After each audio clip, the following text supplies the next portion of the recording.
नमस्कार, बहुत स्वागत है आप सभी का। मैं आपके साथ ममता तिवारी। बुलेटिन की शुरुआत करते हैं फटाफट खबरों के साथ। सुप्रीम कोर्ट ने तीनों कृषि कानूनों के लागू होने पर रोक लगा दी है, लेकिन अदालत ने सरकार किसान संगठनों के बीच विवाद निपटाने के लिए जिस कमेटी का गठन किया है उस पर अब रार छिड़ गई है। किसान संगठनों का आरोप है कि कमेटी में शामिल चारों लोग पूर्व में कानून का समर्थन कर चुके हैं। ऐसे में किसान संगठनों ने कमेटी का बहिष्कार कर आंदोलन जारी रखने की बात कही है। बता दें कि सुप्रीम कोर्ट की ओर से गठित कमेटी को अगले 10 दिनों में अपनी पहली बैठक करनी होगी। बैठक के 2 महीने के भीतर सुप्रीम कोर्ट को अपनी रिपोर्ट सौंपनी होगी। आज लोहड़ी के मौके पर किसान संगठन कृषि कानून की कॉपियां जलाएंगे। साथ ही 26 जनवरी यानी कि गणतंत्र दिवस के दिन शांति से ट्रैक्टर रैली निकालने की बात कही है। यूपी गेट पर आज शाम 5:30 बजे किसानों की ओर से कार्यक्रम का आयोजन किया जाएगा, जहां मंच के पास लोहड़ी जलाई जाएगी। 18 जनवरी को यूपी गेट पर महिला किसान दिवस मनाएंगे। इस दिन मंच की भागदौड़ महिला किसानों के हाथों में होगी। कांग्रेस पार्टी की ओर से किसानों का पुरजोर समर्थन किया गया है और सुप्रीम कोर्ट की ओर से गठित कमेटी की आलोचना की गई है। कांग्रेस ने किसानों की ट्रैक्टर रैली के समर्थन का भी ऐलान किया है। कांग्रेस प्रवक्ता रणदीप सुरजेवाला ने कहा है कि कमेटी में शामिल चारों लोग तो मोदी जी के साथ खड़े हैं, ये क्या न्याय करेंगे। एक ने लेख लिखा, एक ने मेमोरेंडम लिखा है, एक ने चिट्ठी लिखी और एक पिटिशनर है। बीजेपी सांसद हेमा मालिनी ने धरने पर बैठे किसानों को लेकर सवाल खड़े किए हैं और हेमा मालिनी का कहना है कि जो किसान धरने पर बैठे हैं उन्हें कानून में समस्या ही नहीं पता है। कांग्रेस के पूर्व अध्यक्ष और सांसद राहुल गांधी आज विदेश से वापस लौट रहे हैं। पिछले करीब 17 दिनों से राहुल गांधी टीकी यात्रा पर थे। वतन वापसी के बाद कल राहुल गांधी तमिलनाडु का दौरा कर सकते हैं। यहां राहुल गांधी मदुरै का दौरा करेंगे और जल्लीकट्टू के आयोजन को देख सकते हैं। बिहार की राजधानी पटना में बीती शाम पटना एयरपोर्ट पर तैनात इंडिगो के स्टेशन मैनेजर रुपेश कुमार सिंह की गोली मारकर हत्या कर दी गई है। बाइक पर सवार अपराधियों ने रुपेश पर ताबड़तोड़ 6 राउंड फायरिंग की और फिर हथियार लहराते हुए फरार हो गए। इस मामले की जांच के लिए एसआईटी का गठन किया गया है। इस घटना को लेकर आरजेडी नेता तेजस्वी यादव ने ट्वीट करके कहा है कि अनैतिक और अवैध सरकार के संरक्षण में अपराधों और दुष्कर्मों की प्रतिदिन संख्या बढ़ना एनडीए की सामूहिक विफलता है। तेजस्वी यादव ने कहा कि नीतीश जी द्वारा अपराधों को छिपाने की चेष्टा और उसे स्वीकार नहीं करने की सबसे बड़ा अपराध और अपराधियों के लिए रामबाण है। उनसे बिहार नहीं समझ रहा, वो अविलंब इस्तीफा दें। पप्पू यादव ने इस मामले में सीबीआई जांच की मांग की है तो बीजेपी के सांसद विवेक ठाकुर ने अपनी ही सरकार पर सवाल उठाते हुए मामले को सीबीआई को सौंपने की बात कही। भारत बायोटेक की कोवैक्सीन की पहली खेप दिल्ली पहुंच गई है। एयर इंडिया की फ्लाइट AI 559 ने कोवैक्सीन की पहली खेप आज सुबह हैदराबाद से रवाना हुई। राजस्थान में कोरोना वैक्सीन आज शाम को पुणे से फ्लाइट से जयपुर पहुंचेगी। फ्लाइट शाम 4:30 के करीब जयपुर पहुंचेगी।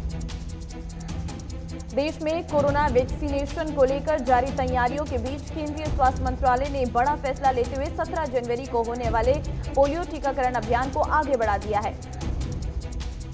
यूपी के अयोध्या में वैक्सीन लगाने वाले लाभार्थियों की लिस्ट में बड़ी गड़बड़ी सामने आई है। लाभार्थियों की लिस्ट में मृत नर्स, रिटायर्ड नर्स और संविदा समाप्त होने वाले डॉक्टरों का नाम भी शामिल है। दिल्ली पुलिस में बड़ा फेरबदल किया गया है। यहां 8 आईपीएस अफसरों का तबादला किया गया है। जारी आदेश में 2 महिला आईपीएस अधिकारियों का भी उल्लेख है। इनमें 2009 बेंच की आईपीएस विजयंता आर्य और 2011 बेंच की महिला आईपीएस अधिकारी उषा रंगरानी का नाम भी शामिल है। बंगाल बीजेपी के अध्यक्ष दिलीप घोष ने कहा है कि बीजेपी मुस्लिम विरोधी नहीं है। उन्होंने कहा है कि मुसलमान उन सभी राज्यों में सुरक्षित हैं जहां बीजेपी सत्ता में है। दिलीप घोष ने कहा है कि बंगाल के मुसलमानों को दीदी की पुलिस ने डराया है। उन्हें यहां की सरकार ने तरक्की करने नहीं दी है। उन्हें शिक्षा के क्षेत्र में भी पीछे रखा है। देश भर में आज लोहड़ी मनाई जा रही है। आज के दिन आग में तिल, गुड़, गजक, रेवड़ी और मूंगफली चढ़ाने का रिवाज होता है। लोहड़ी का त्योहार किसानों का नया साल भी माना जाता है। अयोध्या के विवादित ढांचा मामले में इलाहाबाद हाईकोर्ट की लखनऊ पीठ में आज आडवाणी, कल्याण सिंह, उमा भारती समेत अन्य को बरी करने के खिलाफ सुनवाई होगी। निर्माण श्रमिकों के रजिस्ट्रेशन में अनियमितता की शिकायतें मिलने के बाद डिप्टी सीएम मनीष सिसोदिया ने उत्तर पश्चिमी दिल्ली के श्रम कार्यालय के मैनेजर को तत्काल प्रभाव से बर्खास्त करने के निर्देश दिए। देश में संक्रमित मरीजों की संख्या 1,04,95,147 हो गई है, जबकि मरने वालों का आंकड़ा 1,51,529 हो गया है। पिछले 24 घंटे में कोविड-19 के 15,000 के करीब मामले सामने आए हैं। वहीं पिछले 24 घंटे में कोरोना से 202 मरीजों की मौत हुई है। उत्तर प्रदेश सरकार ने कोरोना टीकाकरण के लिए नए नियम तय करते हुए आदेश दिए हैं कि कोरोना वैक्सीनेशन के लिए पंजीकरण के साथ साथ फोटो आईडी का सत्यापन भी जरूरी है। उत्तराखंड में आज से रोडवेज कर्मचारी हड़ताल पर रहेंगे। उत्तरांचल रोडवेज कर्मचारी यूनियन ने सभी डिपो में पहली बस सेवा से ही हड़ताल का ऐलान किया है। महाराष्ट्र के कैबिनेट मंत्री ने पर एक गायिका ने दुष्कर्म का आरोप लगाया है। युवती ने मुंबई के विश्वर पुलिस स्टेशन में शिकायत दर्ज की है। मराठा आरक्षण में कानूनी पेच फंसने के बाद महाराष्ट्र सरकार चाहती है कि सुप्रीम कोर्ट के आदेशानुसार आरक्षण कोटा 50% से अधिक बढ़ाया जाए, ताकि इसका लाभ अन्य राज्यों के लोगों को भी मिल सके। बंगाल समेत 4 राज्यों और 1 केंद्र शासित प्रदेश में विधानसभा चुनाव के लिए इलेक्शन कमीशन ने अपनी तैयारियां शुरू कर दी है। आयोग ने केंद्रीय गृह सचिव अजय भल्ला के साथ बैठक की है। दिल्ली समेत आसपास के राज्यों में सर्दी का सितम जारी है। आज सुबह के वक्त दिल्ली में न्यूनतम तापमान 6 डिग्री के आसपास दर्ज हुआ, जबकि आज न्यूनतम तापमान 3 डिग्री सेल्सियस तक जा सकता है। मौसम विभाग ने पंजाब, हरियाणा, राजस्थान, दिल्ली और यूपी और एमपी में अगले 4 से 5 दिन तक शीतलहर का ऑरेंज अलर्ट है। इस दौरान घने कोहरे का अनुमान भी जताया गया है। वहीं गोमोरिन क्षेत्र में चक्रवात के प्रभाव से तमिलनाडु, पुडुचेरी और केरल में अगले 2 से 3 दिन बारिश होने की संभावना है। राजस्थान में शीतलहर जारी है। राज्य का इकलौता हिल स्टेशन माउंट आबू सबसे ठंडा रहा। यहां मंगलवार को तापमान -2 डिग्री सेल्सियस दर्ज किया गया। श्रीनगर में ठंड ने सारे रिकॉर्ड तोड़ दिए हैं। कश्मीर में पारा -7.8 डिग्री तक पहुंच गया है। इस दौरान यहां की डल झील भी जम गई है। वहीं जम्मू कश्मीर के पूंछ में ताजा बर्फबारी ने एक बार फिर मुश्किलें बढ़ा दी हैं। सड़क पर बर्फ की मोटी चादरें हैं, जिसे हटाने का काम चल रहा है। कई इलाके बर्फ की वजह से पूरी तरह से बंद हो गए हैं। हरवाई के जंगलों में लगातार पेड़ों की कटाई की जा रही है, लेकिन शिकायत के बावजूद वन विभाग के अधिकारी कोई कार्रवाई नहीं कर रहे। जोधपुर में कांग्रेस नेताओं ने किसान आंदोलन पर सुप्रीम कोर्ट की ओर से बनाई गई कमेटी पर सवाल उठाए और कहा कि कांग्रेस 15 जनवरी को सभी बीजेपी प्रदेशों में राजभवन का घेराव करेगी। बरेला के धान खरीदी केंद्र में घोटाला सामने आने के बाद पुलिस ने एफआईआर दर्ज की है। 5 दिन पहले कोरोना पॉजिटिव आने के बाद भी घोटाले का आरोपी फरार हो गया। रनी में रानी चकमा फाउंडेशन की तरफ से लिखित परीक्षा में सफलता हासिल करते हुए छात्रों को बहुमान वितरण कर सम्मानित किया गया। बीजापुर जिला औद्योगिक उप निदेशक ने लाभार्थियों से घूस मांगने पर एसीबी अधिकारियों ने छापेमारी की। इस दौरान औद्योगिक अधिकारी को 1.48 लाख करोड़ के साथ रंगे हाथों पकड़ा गया। धनबाद में मृत व्यक्ति के नाम से शौचालय पास हो गया है। सरकारी फाइलों के हिसाब से मृत व्यक्ति ने खुद अपने अंगूठे का निशान लेते हुए पैसे उठाए और शौचालय बनाया। जोधपुर में पुलिस ने 3 बड़ी कार्रवाई की है। चोर, अपराधी सहित बलात्कार के आरोपी गिरफ्तार किए हैं। साहिबगंज में वाहन की चपेट में आने से एक मजदूर की मौत हो गई है। पुलिस ने शव को कब्जे में लेकर पोस्टमार्टम के लिए भेज दिया। रामगढ़ के पचरातू डैम में युवती का शव मिलने से इलाके में सनसनी फैल गई। युवती की पहचान गोंडा निवासी के रूप में हुई है। साहिबगंज में पत्थर माफिया सालों से पत्थरों का अवैध खनन कर रही हैं। सूचना पर डीसी ने अधिकारियों के साथ मौके पर पहुंचकर पत्थर खनन का निरीक्षण किया। हरियाणा के सहकारिता मंत्री डॉक्टर बनवारी लाल ने कहा है कि कैथल और पलवल सरकारी चीनी मिलों में गुड़ और शक्कर की बिक्री की शुरुआत हो गई है। खेल पुरस्कार विजेताओं का मानदेय बढ़ाने के लिए मुख्यमंत्री मनोहर लाल के सम्मान में समारोह का आयोजन हुआ। सीएम ने कहा कि फौज में हरियाणा का 11% योगदान है। हमें हरियाणा की युवा शक्ति पर गर्व है। धौलपुर में 4 सूत्रीय मांगों को लेकर राशन डीलरों ने एसडीएम के नाम ज्ञापन दिया। तारानगर में कांग्रेस के कार्यकर्ता सुनील भोजक सहित कई कार्यकर्ताओं ने पार्टी की विचारधारा से तंग आकर बीजेपी का दामन थाम लिया। सादुलपुर में हुए सड़क हादसे में सरपंच की मौके पर मौत हो गई, जबकि दूसरा अन्य गंभीर रूप से घायल हो गया। बीकानेर में नाबालिग से दुष्कर्म को लेकर सर्व समाज और सिकलीगढ़ लोहर समाज के लोगों ने प्रदर्शन कर आरोपी की फांसी की मांग की है। तारानगर में कलेक्टर ने तारानगर उपखंड कार्यालय राजकीय सामुदायिक स्वास्थ्य केंद्र का औचक निरीक्षण किया और वैक्सीनेशन के लिए की गई तैयारियों का जायजा लिया। जोधपुर संभागीय आयुक्त डॉक्टर राजेश शर्मा ने स्वास्थ्य केंद्र का निरीक्षण किया और 16 जनवरी को कोविड-19 टीकाकरण की व्यवस्थाओं के बारे में जानकारी दी। फरीदाबाद में कोहरे की वजह से विजिबिलिटी काफी कम हो गई है, जिसकी वजह से लोगों को वाहन चलाने में परेशानियों का सामना करना पड़ रहा। मरवाही में धान खरीदी केंद्र में अव्यवस्था के कारण धान का उठाव नहीं हो रहा है, जिसकी वजह से किसान परेशान है। चामराजनगर में पुलिस प्रशासन ने रोड सेफ्टी सप्ताह की शुरुआत की। इस अभियान को जिला इंचार्ज मिनिस्टर सुरेश कुमार ने अभियान को हरी झंडी दिखाकर रवाना किया।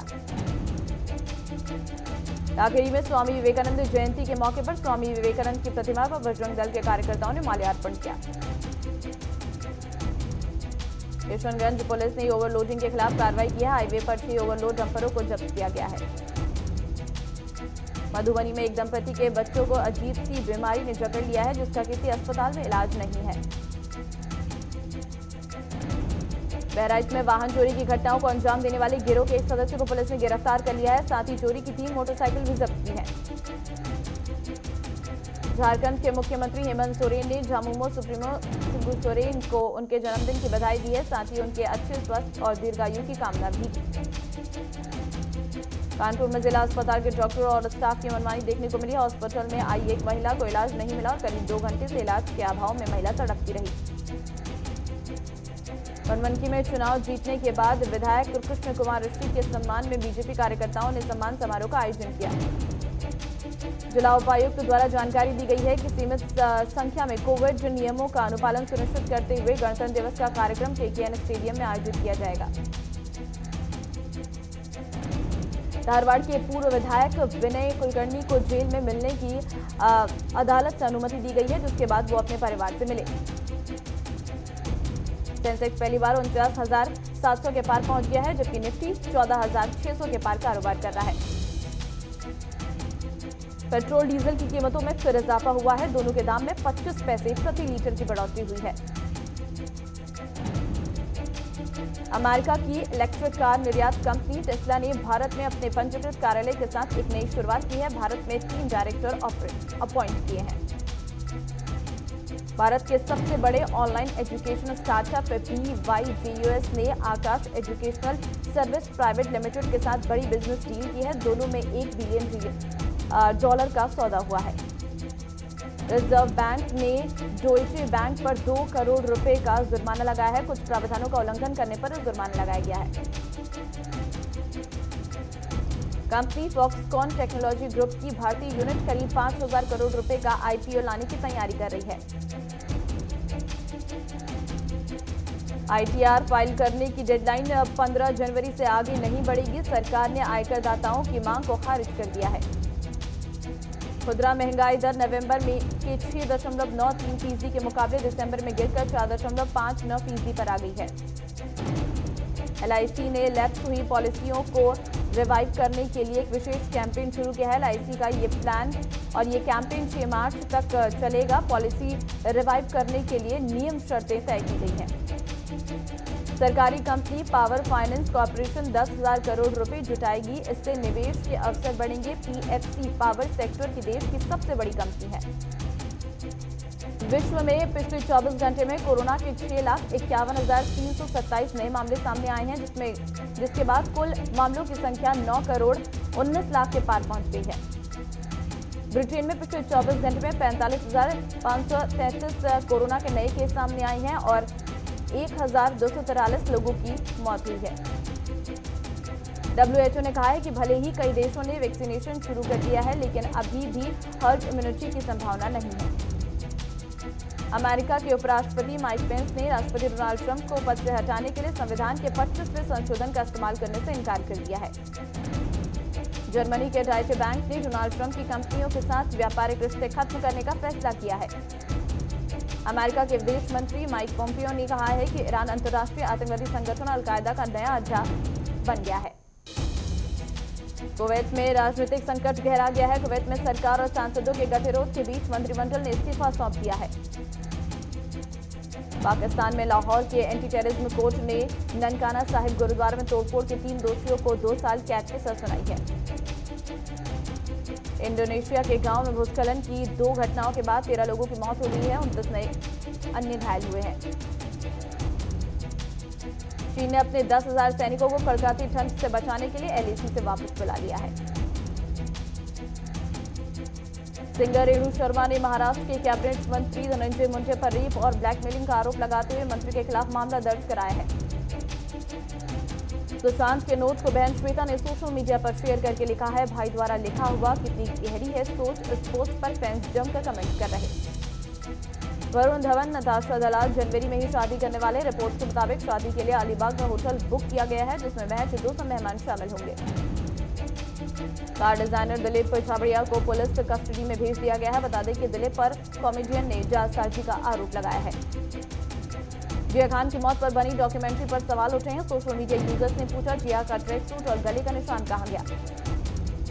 हनुमा विहारी ने रविचंद्रन अश्विन के साथ मिलकर ऑस्ट्रेलिया के खिलाफ सिडनी टेस्ट ड्रॉ कराया था, जिसके लिए हनुमा ने कहा है कि अश्विन ने मुझे बड़े भाई की तरह राह दिखाई, तभी मैच ड्रॉ करा सके। चौथा टेस्ट खेलने के लिए ब्रिस्बेन पहुंची भारतीय टीम को होटल में बेसिक सुविधाएं भी नहीं मिली। इस पर बीसीसीआई ने कहा है कि रूम सर्विस तक नहीं दी गई। जडेजा, विहारी और बुमराह के बाद अब ओपनर मयंक भी चोटिल हो गई हैं, इसलिए पंत बतौर बल्लेबाज खेल सकते हैं। आईपीएल के लिए आईसीसी के शेड्यूल पर 17 जनवरी को वर्चुअल मीटिंग के जरिए चर्चा होगी, जहां पर रणजी समेत 7 मुद्दों पर बात होगी। साइना और प्रणय को खेलने की मंजूरी मिली है। इसके साथ ही टी कश्यप की कोरोना रिपोर्ट नेगेटिव आने के बाद वो खेल सकेंगे। फिलहाल फटाफट खबरों में इतना ही। आप बने रहिए हमारे साथ।